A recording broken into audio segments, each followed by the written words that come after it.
Kembali bersama kami dan saat ini kami akan lanjutkan kembali diskusi bersama dengan Menteri Ketenagakerjaan Republik Indonesia Bapak Yasirli. Prof Men, kita lanjutkan kembali Siap. diskusi kita. Tadi kita sudah membahas detail ya berkaitan dengan program magang nasional. Nextnya mungkin kita akan fokus membahas berkaitan dengan penerapan K3 Oh, oke. dalam sektor ketenagakerjaan. Seperti apa Pak Prof Men ya melihat keterkaitan antara penerapan K3 yang kuat dengan produktivitas nasional? Iya, jadi kalau bicara terkait tentang pentingnya K3, ya, dan ini kemudian akan berdampak kepada produktivitas nasional itu sudah tentu ya. Menurut saya sih semua sudah aware.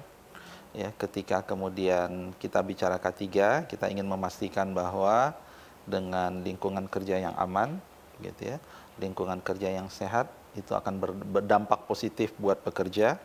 Ya, mereka bisa bekerja lebih baik, lebih nyaman, lebih termotivasi. Kemudian dampak-dampak negatif akibat, ya, misalnya aspek K3-nya tidak diperhatikan, di situ ada kecelakaan kerja, di situ kemudian ada terkait dengan kecelakaan kerja itu berdampak kepada ya aset perusahaan dan seterusnya, dan itu tentu juga membuat value, membuat kemudian tingkat produktivitas, kemudian ya dampak semua kepada perusahaan ya. Jadi memang K3 ini penting, gitu ya, tiga penting, dan kita masih punya PR Mbak Iva, tantangan, gitu ya. Saya sendiri bidangnya K3 salah satunya ya, keselamatan dan kesehatan kerja. Masih kita punya PR, masih tingginya angka kecelakaan kerja.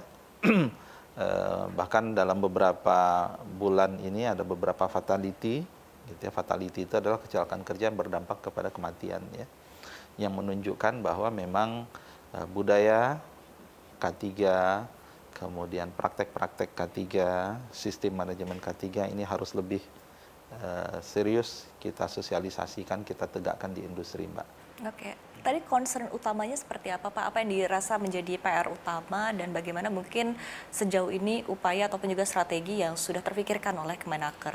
Iya, yang pertama memang kalau kita bicara K3 itu ada faktor budaya. Ya, budaya berarti kan ada sesuatu yang strategi kampanye secara masif yang harus kita lakukan secara nasional. Ada konten-konten secara lokal di perusahaan yang juga mereka harus kampanyekan, itu satu. Kemudian kompetensi, ya, kompetensi dari orangnya, jadi kemampuan dia untuk melakukan pekerjaan secara aman, dia bisa memetakan bahaya dan seterusnya, ini juga isu. Artinya di sini perlu pelatihan-pelatihan K3. Kemudian yang ketiga ada terkait dengan pengawas, Mbak. Ya, jadi kami memiliki pengawas ketenagakerjaan yang memang kita harapkan mereka ini bisa melakukan inspeksi, investigasi ketika ada kecelakaan dan seterusnya, sehingga kesadaran untuk kemudian pentingnya aspek K3 ini kemudian terbangun di perusahaan. Nah, tiga-tiga ini yang harus kita lakukan. Ya. Yang terakhir yang mungkin menurut saya jumlah dari para pengawas ketenagakerjaan kita memang masih terbatas, sehingga terobosan kami tahun ini yang pertama kita melibatkan teman-teman dari serikat buruh, serikat pekerja untuk bersama-sama dengan Kementerian Ketenagakerjaan untuk kita mengawasi, ya, kemudian melaporkan terkait dengan pelaksanaan K3. Untuk itu tahun ini kami sudah melatih Mbak Iva mensosialisasikan lebih dari 10.000 ya, 10.000 teman-teman pekerja dari serikat pekerja, dari serikat buruh untuk membangun kesadaran terkait dengan K3. Dan terakhir kita juga baru launching lapor menaker. Nah, ini juga sebagai salah satu sarana kami untuk membuka ya kanal pengaduan, membuka sekat informasi, sehingga ketika ada isu-isu tidak hanya K3, sebenarnya norma kerja di tempat kerja, maka kemudian mereka bisa melapor ke kami tanpa harus terhalang dengan sekat birokrasi dan seterusnya. Tadi yang sempat disebutkan Prof Men, ini kan budaya kerja ya. Ini kan sesuatu yang artinya mengakar, sesuatu yang menjadi keseharian, bukan sifatnya administratif. Jadi bukan sifatnya mengikuti aturan yang sudah ada, tapi memang kesadaran penuh untuk menjadikan itu sebagai budaya begitu, sehingga akhirnya ini perlu diterapkan dan bisa menjadi kunci untuk keberlanjutan ke depannya. Nah, seperti apa mungkin langkah-langkah dari Kemenaker untuk menjadikan budaya kerja yang baik, yang aman ini bisa diterapkan? Jadi tadi ada kampanye yang sifatnya nasional, ya. Jadi kampanye terkait dengan budaya K3, kampanye nasional itu ya ada sosialisasi, ada kemudian kita pembekalan, kemudian ada dengan media-media digital, itu kampanye secara masif, ya, secara nasional. Kemudian ada kampanye yang saya sampaikan tadi, yang kita memang berikan paket kampanye untuk perusahaan-perusahaan, gitu ya. Mungkin level di mereka itu, ya mereka harus membangun apa yang disebut dengan budaya K3 dalam satu sistem manajemen K3, Mbak. Nah, jadi disitulah kalau sistem manajemen K3 di situ harus ada kebijakannya, ada contoh leadership-nya, ada upaya-upaya yang mereka lakukan, ada training yang dilakukan, ada monef-nya, ya, ada kemudian pengukurannya, ada KPI. Nah, itu adalah pada level perusahaan. Dan kita ya mengencourage perusahaan itu dengan memberikan sertifikasi sistem manajemen K3. Nah, ini kita bekerja sama dengan swasta, ya. Jadi kami perpanjangan tangan dari kementerian itu adalah kita memiliki perusahaan jasa K3. Nah, mereka lah yang kemudian melakukan tadi sertifikasi terkait dengan sistem manajemen K3. Jadi tugas pemerintah dengan regulasinya, itu sudah ada peraturan pemerintahnya, kita detilkan dengan peraturan Menteri Ketenagakerjaan, kita membuat sistemnya, kita enablernya, termasuk tadi melibatkan PJK3, melibatkan serikat buruh, serikat pekerja, dan inilah upaya kita bersama, dan terakhir ada apresiasi dari pemerintah. Dan menurut saya sebenarnya dari segi kelengkapan ekosistem itu sudah baik, tinggal kemudian memastikan semua ekosistem ini berjalan secara sinergi. Baik, Prof. Kemudian kalau kita berbicara tadi kan budaya kerja, ada juga budaya untuk bekerja itu betul-betul bisa maksimal produktivitasnya, begitu ya. Evaluasi dari Kemenaker sendiri untuk produktivitas para pekerja sendiri seperti apa? Kemudian juga tidak hanya dari sisi produktivitas ya, tapi tentunya dari sisi kesejahteraan para pekerja ke depannya, begitu ya, hak-haknya juga terpenuhi. Ini langkah-langkah ke depannya agar bisa lebih maksimal lagi seperti apa? Iya, jadi memang cukup kompleks ya.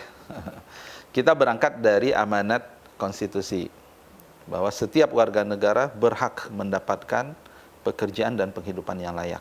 Kita berangkat dari sini dulu. Ya, jadi pemerintah harus hadir memastikan mereka mendapatkan pekerjaan yang layak atau decent work. Pekerjaan yang layak, satu indikator pertama adalah upah. Gitu ya. Tapi upah tentu tidak sesederhana, ayo udahlah kita wajibkan aja upah setinggi-tingginya. Karena upah harus kemudian juga memperhatikan kondisi bagaimana perusahaannya, gitu ya. Nah, sehingga untuk meningkatkan upah, maka kemudian mereka harus produktif. Ya, produktif dalam artian kemampuan dia untuk memberikan hasil yang lebih banyak. Di sini kita mengajak ya pekerja dengan perusahaan, ayo tema besar kita itu adalah meningkatkan produktivitas loh, meningkatkan output loh. Ketika output perusahaan itu meningkat, maka kemudian kemampuan perusahaan untuk membayar lebih itu bisa. Itu yang kita sebut nanti dengan produktivitas yang berdampak kepada upah, struktur skala upah dan seterusnya. Nah, termasuk juga yang K3 tadi Mbak Iva, gitu ya. K3 itu adalah ya itu sudah menjadi pondasi dasarnya. Nggak boleh ya. Satu kecelakaan kerja itu bisa berdampak fatal kepada perusahaannya. Citranya fatal, dia akan kehilangan aset, terjadilah kehilangan trust ya, kepercayaan dari pekerjanya, loh kok kami tidak diperhatikan, gitu ya, dan sekian macam. Tapi sebaliknya, ketika kemudian K3-nya bagus, maka perusahaan itu pekerja itu dia mendapatkan motivasi.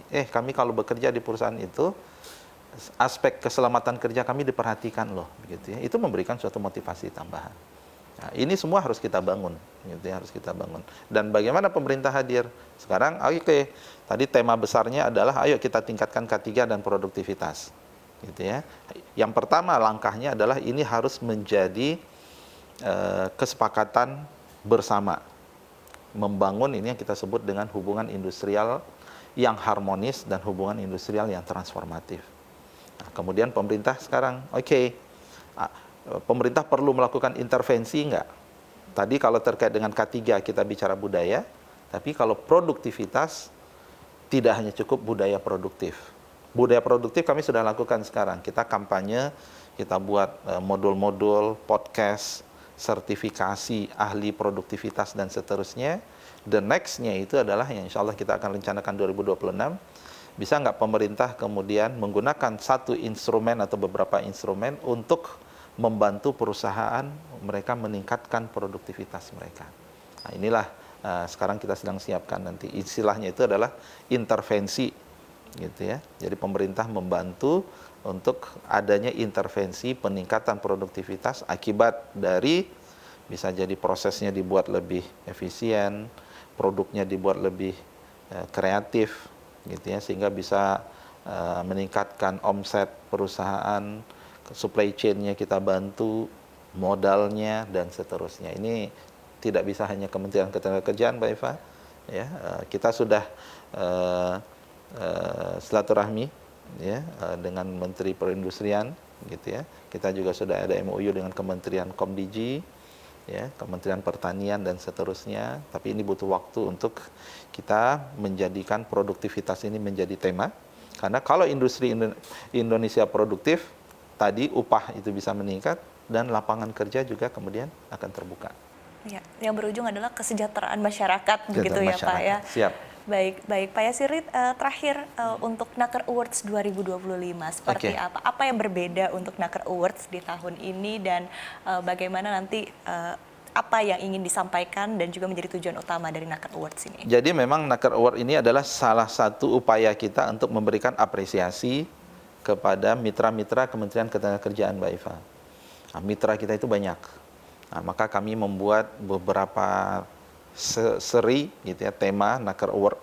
Ada khusus untuk kemitraan bagi perusahaan. Jadi yang kita berikan penghargaan ya sebagai apresiasi lah. Semoga ini memberikan juga motivasi, menumbuhkan semangat untuk berprestasi. Perusahaan yang merekrut paling banyak pekerja disabilitas. Nanti perusahaan yang paling produktif. Kemudian juga ada perusahaan yang paling rajin melaporkan lowongan pekerjaan, ya, WLLP, wajib lapor lowongan pekerjaan. Kemudian ada mitra kami, LSP, Lembaga Sertifikasi Profesi yang paling produktif, membantu kami untuk mensertifikasi ya para pekerja, calon pencari kerja yang kemudian memang mereka sudah kompeten. Kita punya perpanjangan tangan namanya LSP di bawah Badan Nasional Sertifikasi Profesi. Ada juga untuk BLK. BLK ini Balai Latihan Kerja Komunitas. Jadi ini adalah swadaya masyarakat. Dulu kami memberikan hibah pendirian BLK komunitas, kemudian mereka mencari dana untuk menjalankan program sendiri. Kita juga berikan apresiasi. Kemudian juga apresiasi kepada pemerintah daerah. Nah, ini belum ini, ya, kita bertahap. Pemerintah daerah mana yang kemudian yang mendorong produktivitas yang paling tinggi di daerah mereka, dan kita juga nanti akan ada award khusus untuk terkait dengan K3.